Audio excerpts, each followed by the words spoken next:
नमस्कार। स्वागत है आप सभी का द इकोनॉमिक सॉल्यूशंस में। तो इस आर्टिकल में हम बात करने जा रहे हैं आरसीईपी के बारे में, रीजनल कॉम्प्रिहेंसिव इकोनॉमिक पार्टनरशिप। तो ये क्या है, क्यों इंपॉर्टेंट है इंडिया के पॉइंट ऑफ व्यू से, इसको अच्छे से हम डिस्कस करते हैं। तो यहाँ पर ऑथर बात कर रहे हैं कि इंडिया के लिए सही रहेगा कि वो इसको ज्वाइन कर ले और यहाँ पर एक इम्पॉर्टेंट रोल अदा करे जब भी इसके रूल्स लिखे जाएंगे इस ग्रुप के। तो यहाँ पर स्टार्टिंग में बात करें तो अभी कुछ ही महीने पहले की बात है जब प्राइम मिनिस्टर मोदी जी ने ये डिसीजन दिया था कि हम आरसीईपी को ज्वाइन नहीं करेंगे। ये एक फोरम है, ओके, जो यहाँ पर एशिया पैसिफिक के काफ़ी सारी कंट्रीज हैं जो यहाँ पर इकट्ठे काम करेंगी और आपस में ट्रेड करेंगी, जहाँ पर जो है बहुत ही कम जो है ट्रेड बैरियर्स होंगे। कहने का मतलब कि जो यहाँ पर टैरिफ्स लगते हैं, जो यहाँ पर ड्यूटीज लगती हैं, टैक्स लगता है जब भी कोई गुड जो है एक जगह से दूसरी जगह पहुंचता है किसी और कंट्री में, तो यहाँ पर अगर इन आरसीईपी कंट्रीज के अंतर्गत कोई भी ट्रेड होगा तो यहाँ पर कम से कम जो है यहाँ पर टैरिफ होगा, जो कि आसानी से जो है ना इन कंट्रीज में जो ट्रेड है वो बढ़ सके। ओके, तो यहाँ पर ऐसा है जैसे जिस कंट्री के पास जिस भी चीज़ की यहाँ पर बहुतात है, ठीक है, वो उसको दूसरी कंट्री में बेच सकता है। तो जिसकी वजह से क्या होगा, तो यहाँ पर ट्रेड बढ़ेगा सभी कंट्रीज का और सभी कंट्रीज की जो इकोनॉमी है वो राइज करेगी। तो यहाँ पर सबसे जो मेजर प्लेयर है वो है चाइना। ओके, तो यहाँ पर जब आरसीईपी बनाया जा रहा था तो इंडिया इसमें था, ओके, लेकिन जब इसकी संगठन का पूरा ढांचा तैयार हो गया तब यहाँ पर भारत सरकार ने यहाँ पर मना कर दिया कि आरसीईपी को ज्वाइन नहीं करेंगे।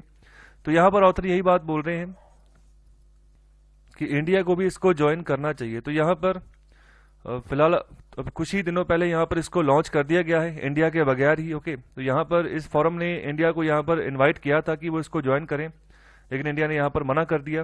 तो आगे बात करें तो यहाँ पर बहुत सारी चीज़ें हमने देखी। ओके, अगर ट्रेड्स की बात करें तो यहाँ पर भारत सरकार ने यही सोचा कि जो हमारे यहाँ का जो डोमेस्टिक ट्रेड है, ओके, जैसे यहाँ पर जो अगर बात डेयरी मार्केट की बात करें, ओके, दूध के उद्योग की बात करें, ओके, इसके अलावा और भी वेरियस सेक्टर्स हैं। ओके, तो यहाँ पर जैसे जैसे जो ईस्ट एशियन कंट्रीज हैं, ओके, पाम ऑयल बहुत बड़े पैमाने पर यहाँ पर एक्सपोर्ट करती हैं।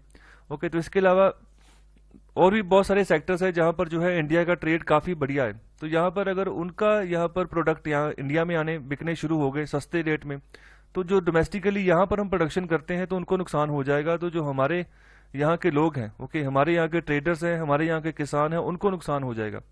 तो ये चीज़ को ध्यान में रखते हुए इंडिया ने आरसीईपी को ज्वाइन नहीं किया।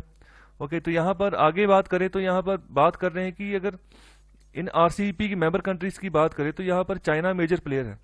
तो एक और मेजर प्लेयर चाहिए था जो कि जो एक प्रोटेक्शन प्रोवाइड करवा सकता, जो स्मॉल कंट्रीज थे, ओके, जो भारत के जितने भी यहाँ पर ईस्टर्न फ्रंट पे कंट्रीज हैं, ओके, वो तकरीबन स्मॉल कंट्रीज हैं। ओके, तो वहाँ पर एशियन कंट्रीज का समूह भी है, ओके, जहाँ पर 10 कंट्रीज है छोटे छोटे, ओके, जैसे Indonesia, Malaysia, Brunei, Malaysia, okay, इसके अलावा फिलीपींस की बात करें, ओके, तो ये छोटी छोटी कंट्रीज है। ओके, तो इनको इनको कोई सपोर्ट देने वाला भी होना चाहिए ना, क्योंकि इन कंट्रीज के तो वैसे ही डिस्प्यूट्स हैं चाइना के साथ साउथ चाइना सी में। तो यहाँ पर इंडिया की एक जो एंट्री होती है तो स्ट्रेटेजिकली बहुत इंपॉर्टेंट है। ओके, तो यहाँ पर इस चीज़ के ऊपर जो है हाईलाइट कर रहे हैं ऑथर। तो आगे बात करें कि अगर हम आरसीईपी के बाहर चल रहे हैं, ओके, तो हमने यहाँ पर जो भी ट्रेड पैक्ट के नॉर्म्स होंगे, ओके, तो उस हिसाब से हमने यहाँ पर डिसीजन लिया था कि हम पीछे रहेंगे। तो इसकी जो इसका हमें एक खामियाजा भुगतना पड़ सकता है आने वाले समय में कि जो हमारे गुड्स एंड सर्विसेज हैं जब इन कंट्रीज में जो आरसीपी कंट्रीज हैं यहाँ पर जाएंगे तो वहां पर हो सकता है कि वो यहाँ पर ट्रेड बैरियर लगा दें। ओके, वहां पर टैरिफ जो है वो इतने बढ़ा दें कि हमारा जो सामान वहां पर बिकना ही बंद हो जाए। ओके, तो यहाँ पर पूरा का पूरा एशिया पैसिफिक इन्होंने कवर कर लिया है। ओके, तो यहाँ पर बेशक हम जो है यहाँ पर ये कंसेप्ट लेकर चल रहे हैं कि हमारे यहाँ जो इकोनॉमी है वो ओपन है। ओके, तो हम यहाँ पर जो है ट्रेड चाहते हैं पूरी दुनिया के साथ, लेकिन ये जो एशिया पैसिफिक कंट्रीज हैं जिन्होंने आरसीईपी को ज्वाइन किया है, अगर ये इंडिया के खिलाफ यहाँ पर हो जाती हैं तो वहाँ पर जो है परेशानी का सामना करना पड़ सकता है हमारी इकोनॉमी को।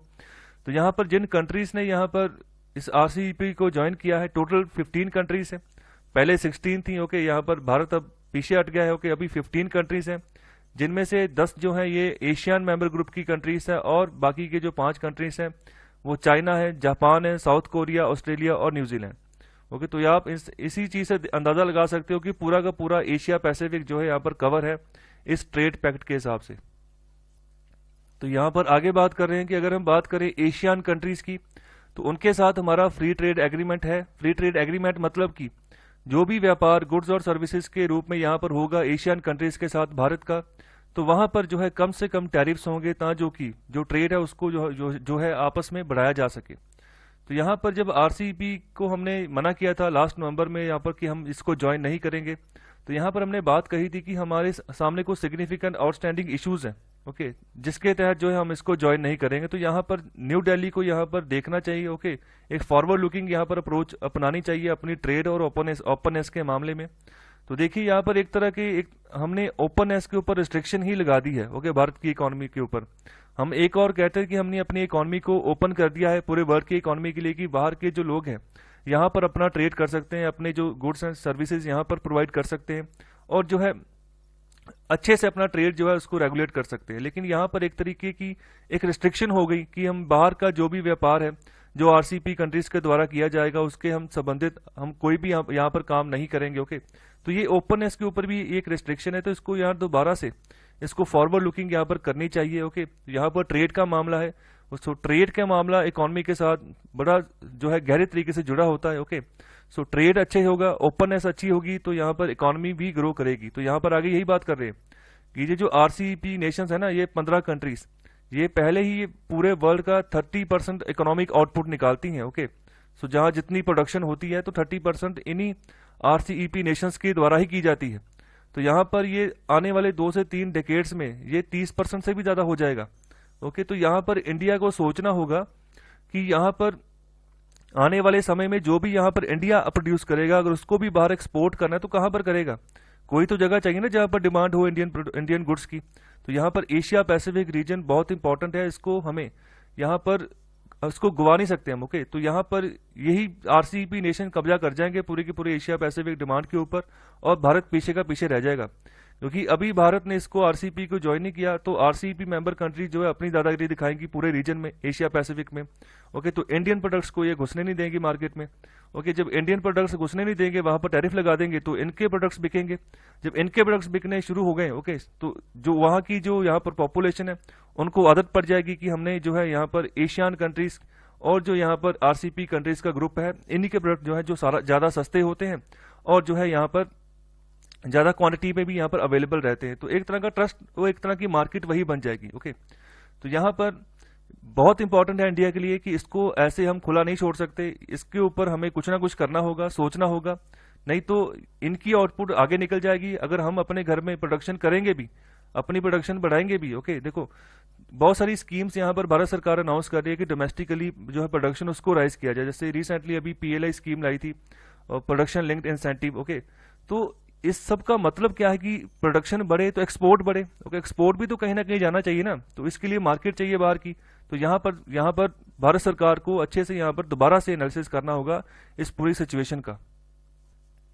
तो आगे यहाँ पर बात की गई है कि यहाँ पर जब आरसीईपी यहाँ पर ऑफिशियली रेटिफाइड की जाएगी, ओके। तो यहाँ पर अभी भी यहाँ पर आरसीईपी में बहुत सारे यहाँ पर काम होने बाकी हैं। जैसे अभी कंट्री स्पेसिफिक टैरिफ रिडक्शन होगी, कौन से कंट्री के ऊपर कितना यहाँ पर टैरिफ रिडक्शन दिया जाएगा, ओके। तो इसके ऊपर भी अभी बातचीत होगी। तो यहाँ पर अभी भी जो सर्विसेज है ना वो आरसीईपी के दायरे के बाहर है, ओके। तो यहाँ पर सिर्फ और सिर्फ गुड्स की बात हो रही है, ओके, आरसीईपी के अंदर। तो services, goods and services, okay. तो सर्विसेज जो मतलब एक जगह से उसी गुड को अगर हम पहुंचाते हैं दूसरी जगह, तो वहां पर हम एक सर्विस प्रोवाइड कर रहे हैं, ट्रांसपोर्ट सर्विस, ओके। तो इस तरह की सर्विसेज, बहुत सारी सर्विसेज हैं जो कि कोई एक नेशन दूसरे नेशन को प्रोवाइड कर सकता है। तो यहाँ पर ऐसे बहुत सारे रीजन है कि जिस वजह से इंडिया आरसीईपी को ज्वाइन करे, ओके, और सर्विसेज में अपना असेस जो है उसको ढूंढे, ओके। वहां पर अपनी जो रिस्पॉन्सिबिलिटी है उसको निभाए और जो है आरसीईपी को ज्वाइन करे, ओके। साथ साथ भी रहे और अपना फायदा भी देखे और यहाँ पर गुड्स के मामले में ना काम करे, सर्विसेज के मामले जो है यहाँ पर अपना इंटरफेयर करे। तो यहाँ पर अभी जो यहाँ पर आरसीईपी बनाया गया है, तो यहाँ पर एनवायरमेंटल और लेबर नॉर्म्स, इसको आरसीईपी के दायरे से अभी बाहर रखा गया है, ओके। तो जिससे क्या होगा कि जो कंपनीज है ना वो इजीली असेस नहीं कर पाएंगी, आरसीईपी की कंपनीज जो होंगी इजीली असेस नहीं कर पाएंगी यूरोप और यूएस के मार्केट को, ओके। तो वहां पर उनको थोड़ी सी प्रॉब्लम यहाँ पर फेस करनी पड़ेगी। तो इंडिया यहाँ पर जो है टेक ओवर कर सकता है, ओके। इंडिया यहाँ पर भी टेक ओवर कर सकता है यूरोपियन और यूएस मार्केट, वहां पर अच्छे से अपने प्रोडक्ट की सप्लाई भेज सकता है, अपनी गुड्स की सप्लाई भेज सकता है, ओके। तो यहाँ पर इंटेलेक्चुअल प्रॉपर्टी नॉर्म्स वो भी इंक्लूडेड है आरसीईपी में। Okay, so and it would be very much in India's interest to seek transparency in IP and rules of origin issues in RCEP. तो यहाँ पर भारत को भी ये चीज देखनी होगी कि जो इंटेलेक्चुअल प्रॉपर्टी राइट्स होंगे इस आरसीईपी के, वहां पर ट्रांसपेरेंसी भी हो। ओके, भारत के इंटरेस्ट के हिसाब से वहां पर काम हो। ओके, और जो रूल्स ऑफ ओरिजिन, जो यहाँ पे आरसीईपी के जो रूल्स ऑफ ओरिजिन बनाए गए हैं, तो वहां पर क्या भारत का कोई फायदा दिख रहा है? ओके, तो यहाँ पर इस चीज को भी यहाँ पर भारत को देख के चलना है। ओके, तो ओवरऑल आरसीईपी को ज्वाइन भी करो और अपने सर्विसेज जो है उसके ऊपर फोकस करो। ओके, और जो गुड्स के मामले में जो यूएस और जो यूरोप है वहां पर अपनी मार्केट जो है डेवलप करनी शुरू करो आने वाले समय में। वहां पर फ्री ट्रेड एग्रीमेंट साइन करो यूएस के साथ, जो यूके है, ओके, जो यूरोप का मेन प्लेयर है उसके साथ, और भी जो यूरोपियन कंट्रीज हैं उनके साथ।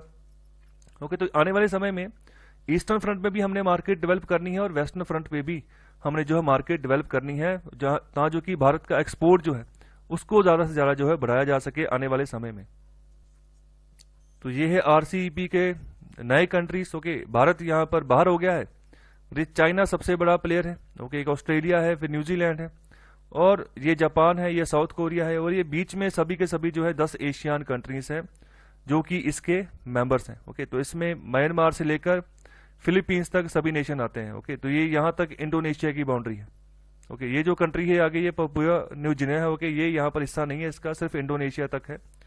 तो इंपॉर्टेंट है, ये सभी नेशंस के नाम आपको पता होने चाहिए, इंपॉर्टेंट है कौन कौन सी कंट्रीज ओके यहाँ पर पार्टिसिपेट करेंगी आरसीईपी में, ये भी इंपॉर्टेंट है, तो इसको ध्यान में रखिएगा।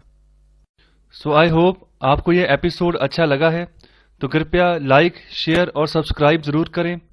आपका बहुत बहुत धन्यवाद लेक्चर सुनने के लिए।